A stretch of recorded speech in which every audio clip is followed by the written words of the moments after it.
We're back in Buzz City for New Year's Eve. So glad you guys are here. We're getting ready to ring in the new year when we take on the Orlando Magic tonight with an early tip-off at 6 p.m. I'm Erin Pitzenberger for Hornets.com, joined by Matt Ruchinski for the HornetsFanshop.com pregame show. Now, we have a lot to get into, but very first and foremost, we have a game day special. Always a game day special. Today, it's the clearance sale on HornetsFanshop.com. Get on there, make sure you grab all the stuff. Prices are reduced everywhere. Great gear available.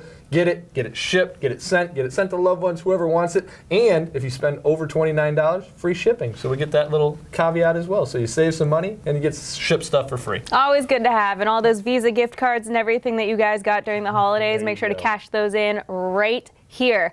All right, so we have two games to recap. We have a really, really impressive win and then kind of a heartbreaking loss. But first, we're going to talk about that impressive win, that Brooklyn Nets revenge win on Friday, a wire-to-wire victory, 100-87. It was a great game to see. What did you like from that? I really like the way we got off to a fast start. We talk about this all the time on the show, especially when you're playing at home, how important that is. And to jump out on them and take a 33-17 lead after the first quarter behind Jeremy Lamb and Cody Zeller, no less. Two guys you don't really expect to carry the load for the team, but those two guys had things clicking very well in the first quarter, continued to play well in the first half. And then things kind of changed in the second half. Yeah, absolutely. You know, we had Kemba Walker, who had a team-high 29 points, but he kind of got to kick back his feet a little bit in the fourth quarter and let Tony Parker do his thing. He scored 19 points. 17 of those came from the fourth quarter alone. How impressive was that fourth quarter? And just to see that veteran athleticism from Tony. You know, I had written in the story that we brought Tony in to do a lot of things here this year. We brought him in to kind of manage that second unit, make sure to keep those guys under control, be that veteran presence. But one thing that we didn't expect was for him to contribute as well as he has contributed and also show those flashes of the Tony Parker of old. And we saw one of those on Friday night when he basically put his head down and said, you know what, we're not going to lose this game. I'm just going to take this ball to the hole every single time I get it, every time I touch it. I'm going to make sure I'm involved and can help us get a win. And Kemba could sit back and smile and just watch the veteran go off. I think he enjoyed watching him do that. Oh, no question. And you could definitely tell that Kemba Walker had some fresh legs the next day because despite the loss against Washington, Kemba Walker tied his franchise high against Washington with 47 points. You know, it was an unfortunate loss, but, you know, at the end of the day, it's really nice to see Kemba, that almost three-time All-Star, getting those points in. I'll tell you what, he's doing it at a perfect time. Get yourself some more attention because right now it's All-Star voting time. Yes. Please make sure you guys are out there voting for Kemba Walker. He deserves to be a starter on this All-Star team. This is his city, his time. That's what we're calling it. But it's not going to be that way unless you fans get out there and vote. But to see Kemba come into Washington, really kind of after watching what Tony did and say, hey, I'm going to get a little bit of mine and see show folks what I can do. He showed that Kemba Walker magic, especially in the fourth quarter. That guy was just going nuts, scoring 24 points.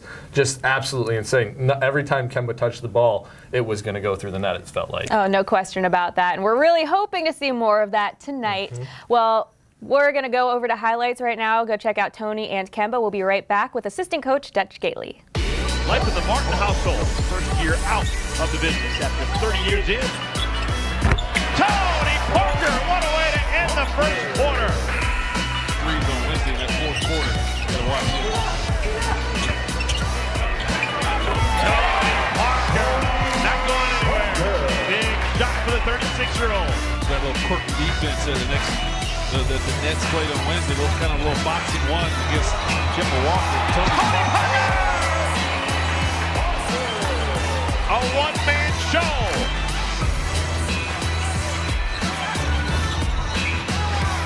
Parker. Again! Nets aren't going to foul.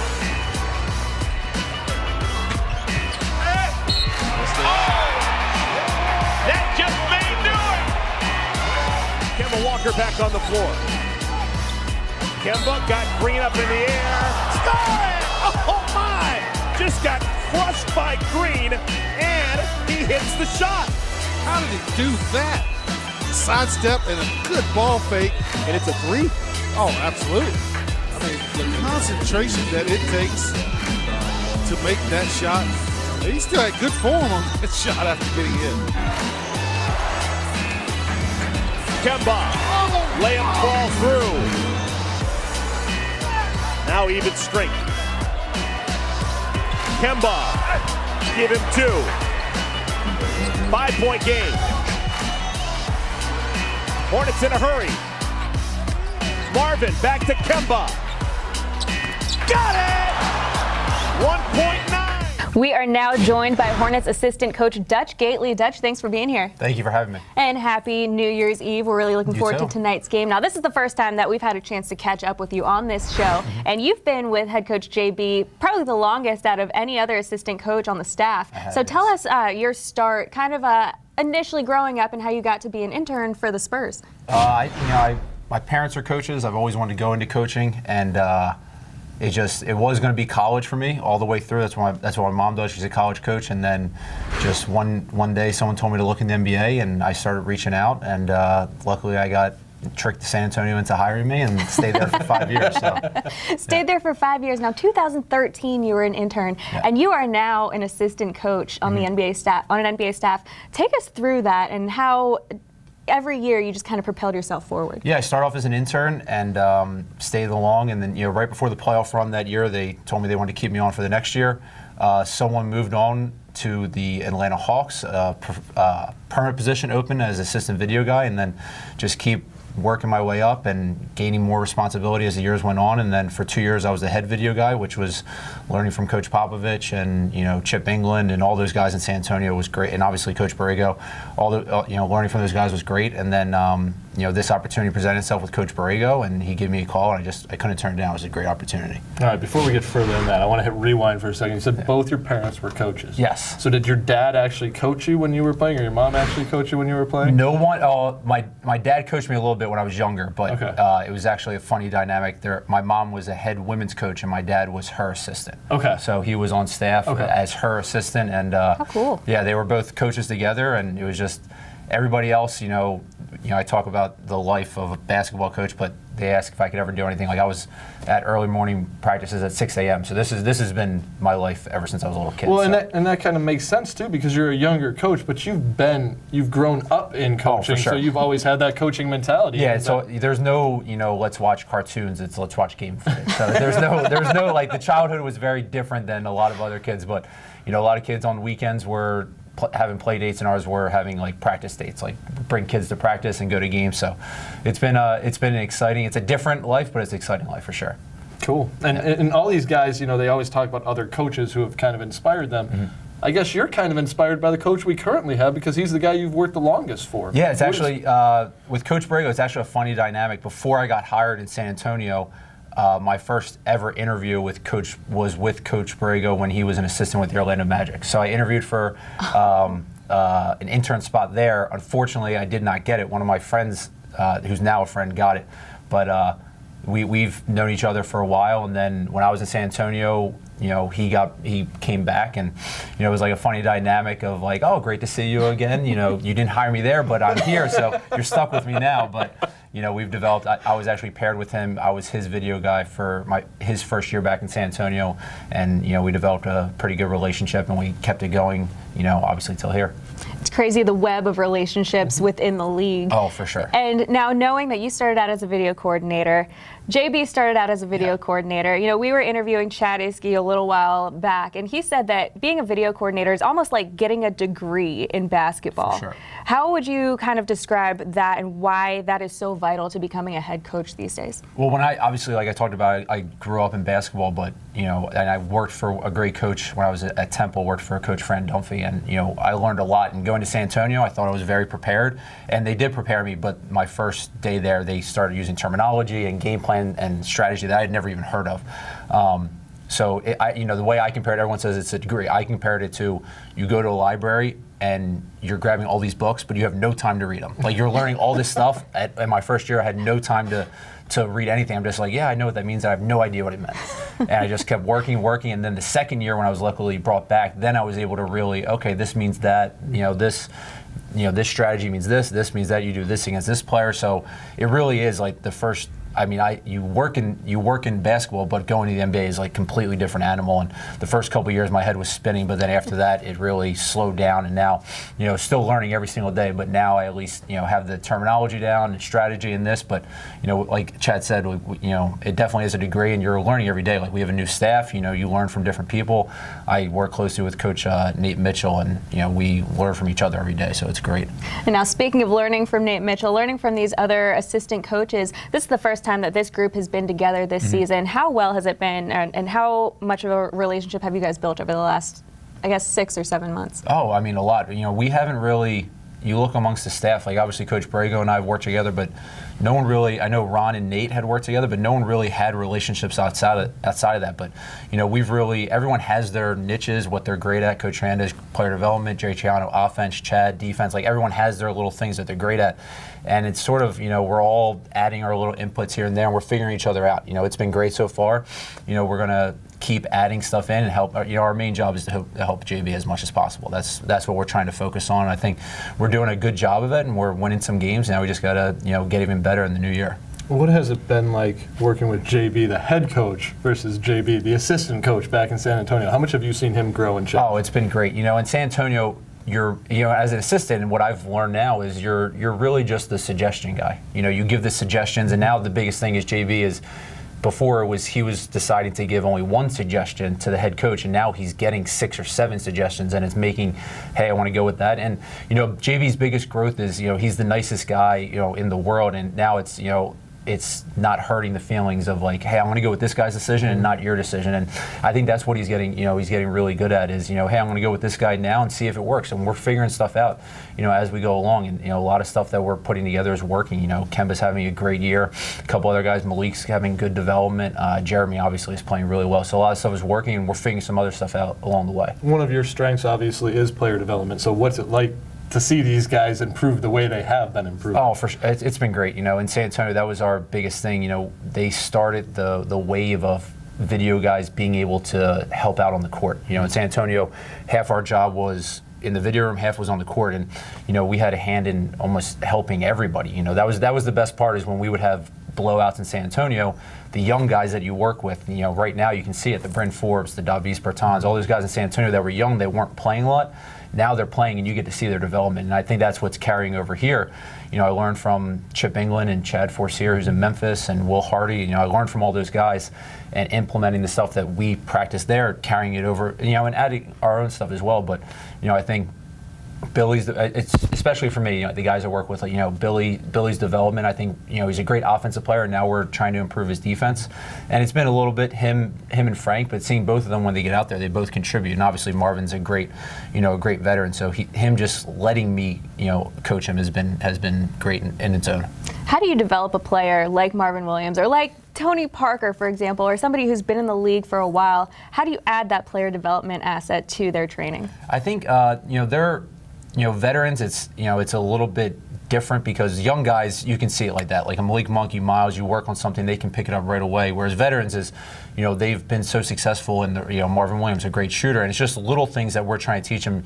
Like the greatest thing that Marvin said to me is, working out, and he said, no matter what I worked on this year, my left hand feels better, and that's all we worked on all summer. And now granted, he only, I keep track of it. He only has 2 left-handed layups on the year, but 2 more than last year. 2 more than last year. You never know. But it's definitely, at least he feels comfortable with it. Right. So and he last year or this summer he said his ball handling had been getting better, and that's all we worked on. So just those little things. It may not resonate right now in December, but maybe sometime you'll see in a game maybe he has a left-hand layup, and all it's the little things that are exciting. Tony has a great move and a pass, and something that we're trying to work on. It's not something that's going to carry over every single game, but maybe it's 1 out of 5, and those are the things that, especially in player development, really show out to us. So do Aaron and I have the ability to run down and high-five you if we see a left-handed layup? We're going to keep an eye out for this. You'll see after every left-handed layup, like everybody on the team throws out their left hand. So if you see Marvin get it, there'll be a lot of excitement. We'll do that next. We'll do that with you guys. It was tough. The one game he went left-handed, and we thought it was a goaltend, and everyone else was like, calm about it, but I'm up there like screaming like "Go Tim," because I'm like I want to mark down that he hasn't. Please mark this down. Yeah, this will be his third one of the year. So It wasn't marked down though. no, it wasn't. They didn't call a goal. 2 on the year. Yeah. All right, we'll keep an eye out for that. Yeah. Okay, Dutch. So we're looking for a 13th straight win against the Orlando Magic tonight. Early tip-off. What are the keys to kind of getting this win tonight? You know, they're a great team. They're coming off a back-to-back. They had a great win last night versus Detroit. You know, they're just a very good defensive team, and especially the last time we played them earlier in the year, we had a very big win. I think it was close to 30 points, and we were winning. We were going to win throughout the whole entire time. So they're definitely coming in here, and obviously they're going to have some added motivation. They know they want to play for the head coach. Coach Clifford has come back, who's a great coach, but they're coming back here, and they're going to, you know, it's sort of that motivation takes out the back-to-back. You know, usually you go into, you know, we had rest last night. They have a back-to-back, so we should have the upper hand. But that motivation, you know, coming back and playing for their coach, knowing that their coach wants to win this one tonight, they're a great team, and they're a team that we're competing against, you know, in our playoff, you know, seeding. Dutch, thank you for your analysis. Thanks for being here. Appreciate Thank you very it. much. Before we leave, any New Year's Eve or New Year's resolutions you got for us? I don't think I have any. You know, maybe the one would be trying to stay in touch with people better. It's tough during the year. You're traveling all over. It's always a good one. Trying to stay in touch with, you know, friends and family, but also people around the league, so that you can, you know, keep that relationship. Yeah. I love it. Thank you so much. Appreciate it. Thank you. All right, we're going to throw to a nice little ceremony that we had on Friday night. We got to honor the 30-year voice of the Hornets, Steve Martin. Take a look. From the very beginning in 1988. Bold still looking for someone to pass to. 4 seconds left. He'll take it in. Fires to Curry. Shot at the buzzer. Goal! It's a three-pointer. The Hornets win! Until his retirement in April. Steve was on the radio or television broadcast for every season of Charlotte's NBA history. I'm honored by the whole night. That was a total surprise. Fred pulled one out of his hat on that one, so that was nice. It is my honor to announce that the media work areas on the event level will now be known as the Steve Martin Media Center.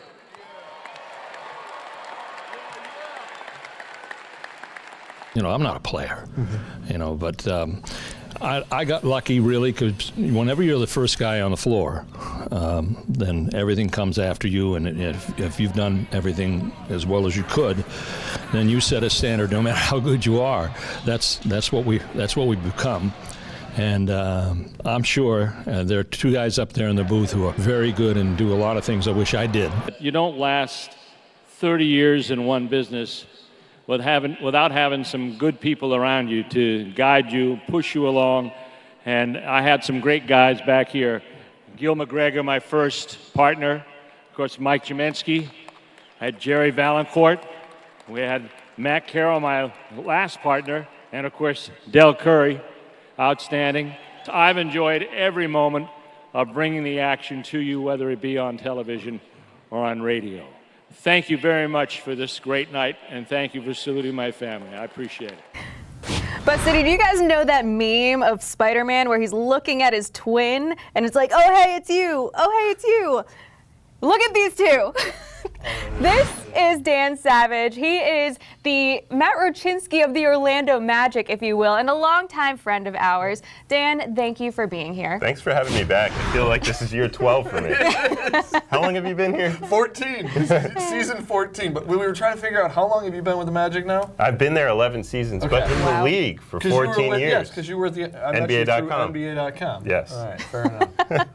Well, you're coming off of a nice win yesterday, a nice buzzer beater win. Take us through that game. It was a hard-fought contest with the Detroit Pistons. Magic jumped out to an early lead. Pistons come rallying back, and then really down the stretch, the key players were DJ Augustine, and then obviously Evan Fournier hitting that big shot. It was one of those sequences where Fournier comes right down the middle of the lane, was able to hit a nice floater, and really alleviate having to go into overtime and potentially have one of those heartbreakers for the end of the year.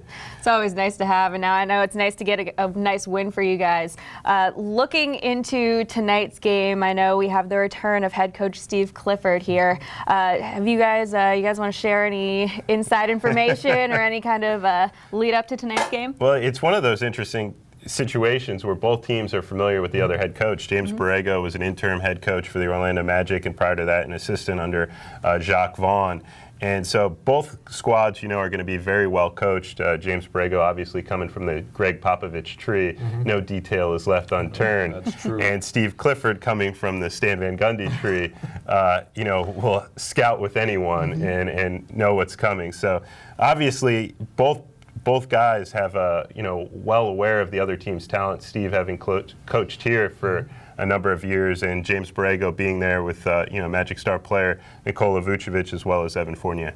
For us, I think it's kind of interesting because we were talking about it beforehand. I think the three of us at this desk right now have a very rare distinction in the league of being the only three people to have worked in the digital space under both head coach Steve Clifford and head coach James Borrego. You're absolutely right. What has Cliff been like for you this year? I mean, our fans want to know, obviously. He was loved here, but how has Cliff been over in Orlando? Well, you know, I was fortunate enough to work with him when he was an assistant coach for the Magic during the finals run, subsequent Eastern Conference finals run. So I already had an established relationship with Steve Clifford, and he's been fantastic. I mean, as you know, he's very detailed. He'll be honest, candid with everything he's feeling. Yes.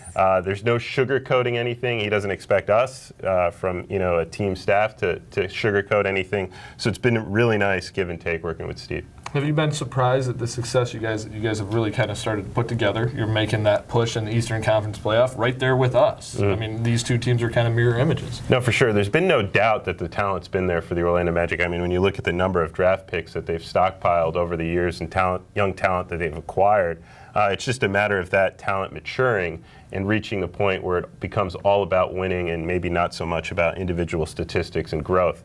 And Steve Clifford's the perfect guy for that type of job. He really tolerates nothing but a focus on winning. And we've really seen some players take the next step. You look at Nikola Vucevic, for example. He's averaging career highs in a number of categories. And you look at the growth that Aaron Gordon's made on the defensive end. He's playing at an all-defensive team level. It's really been fun to watch. Now, a big thing that we saw with Coach Cliff was he would take a couple of veterans and kind of revive them a little bit. Has he done that at all with your team? Yeah, to a degree. We're obviously a younger team, Right. so there haven't been as many established veterans, but he was very clear at the start of the season establishing a captain group of Nikola Vucevic, Evan Fournier, and Aaron Gordon, and they've all in their own right shown some growth. Nikola Vucevic obviously statistically is playing out of this world, and the biggest growth for him has been on the defensive end. He had a number of head coaches, Frank Vogel, Scott Skiles before that, Jacques Vaughn, and none of them were really able to get him to play at this high of a defensive level. Now, that could also be due to maturing, growth factor, but he's been exceptional at that end. And when you're putting up statistical categories offensively like he is, sometimes that goes unnoticed, but he's become a real defensive factor for the Orlando Magic. Same thing with Evan Fournier and Aaron Gordon. Evan Fournier has been one of the team's best on-ball defenders, so I wouldn't be surprised if at some points tonight we see him on Kemba Walker. Now we have a soft place. Even though you're our opponent tonight, we have a soft spot for you and the digital teams around the league. And we know that everyone puts a lot of effort into all-star campaigns and Yes. making sure that we focus on, you know, getting these things out there. And so we're going to let you have a platform for a little bit and tell us a little bit about your all-star campaign you have going. All right, so the All-Star campaign we have going, obviously we want to push for all our players. In an ideal world, the starting five for the Eastern Conference is all Orlando Magic guys, but in a realistic sense, you know, there's only certain guys we could push for, and since Nikola Vucevic is having such a huge year, putting a campaign behind him. So this campaign is actually playing off of Vuc's dry humor. We said, what kind of campaign could we really, you know, bring out his personality? So the campaign we have going for him is "Don't Vote for Vuc," which will be really easy for It's you easy for us to do. because you're putting in all five Hornets players over and over again. I see you doing it doing exactly what he's asking on the us. break. But you know, so we have a number of fun, you know, campaign items coming out where we have Evan Fournier talking about Vuc, you know, not wanting to go there because he's going to embarrass himself, taking pictures with celebrities.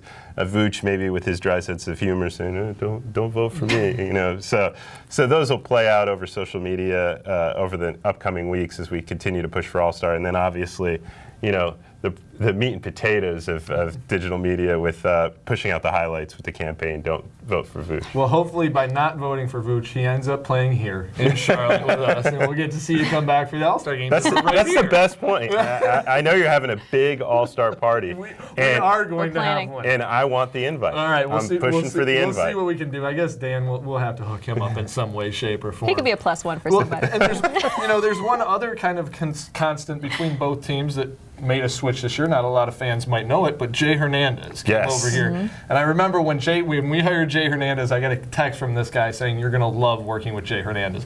We have loved working with Jay Hernandez. How much do you miss that guy? Well, he's a digital media person's dream.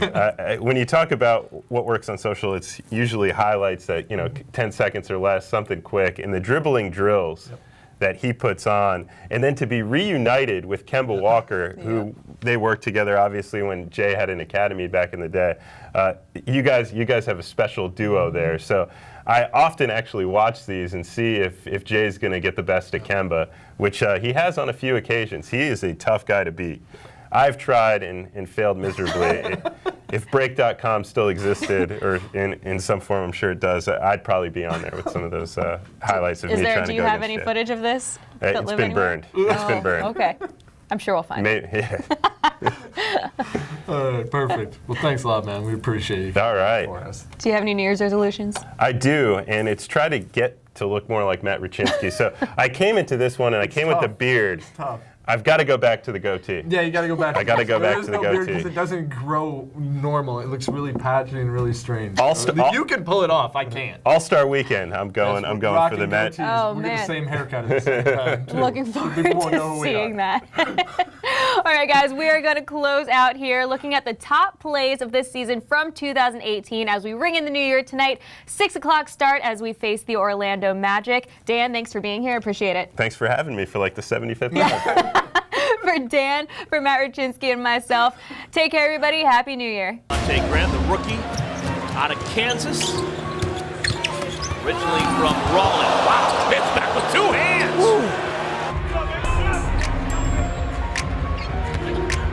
Kemba splits the double and scores! That's how you end the quarter. Knew exactly how much time he had to work with, and he gets the bucket just in time. Has not scored in 17 minutes of court time. He's taking a holiday. Kemba, beautiful! And he's fouled. That was the 16th made field goal for the Hornets in this quarter alone. Kemba Walker toying with the defense, changing speed. Great second quarter, and then they didn't take the foot off the gas in the third quarter either. Bridges! 2 more!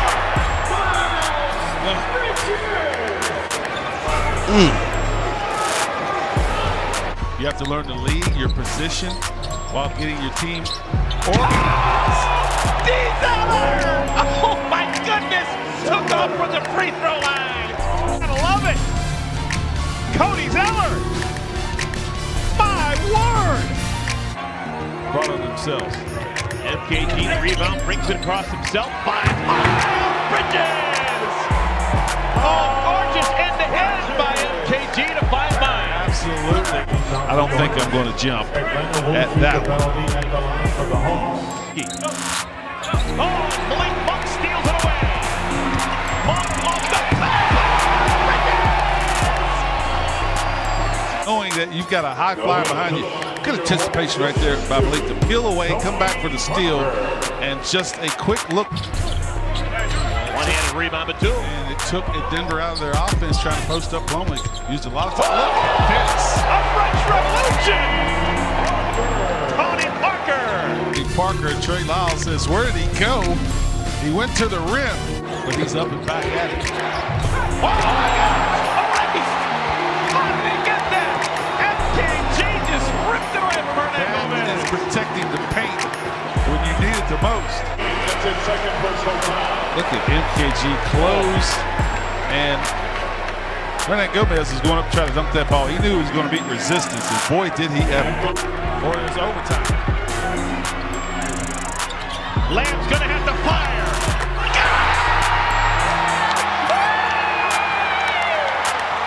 Game-winning shot as a Hornet. How about this? Kim had 6 assists in the first half, 2 of the second, but that was the biggest one right there. Trust, commitment by Jeremy Lamb to get the shot off, and you make the right play, and that's what it's all about, trusting your teammates. I'm telling you, Jeremy Lamb let that one go. I could tell by the bounce in his step after the shot was off. He knew it was in, and his teammates got a little overzealous with the celebration there and cost him a point, but still, what a fabulous grinded out gut win by the Hornets.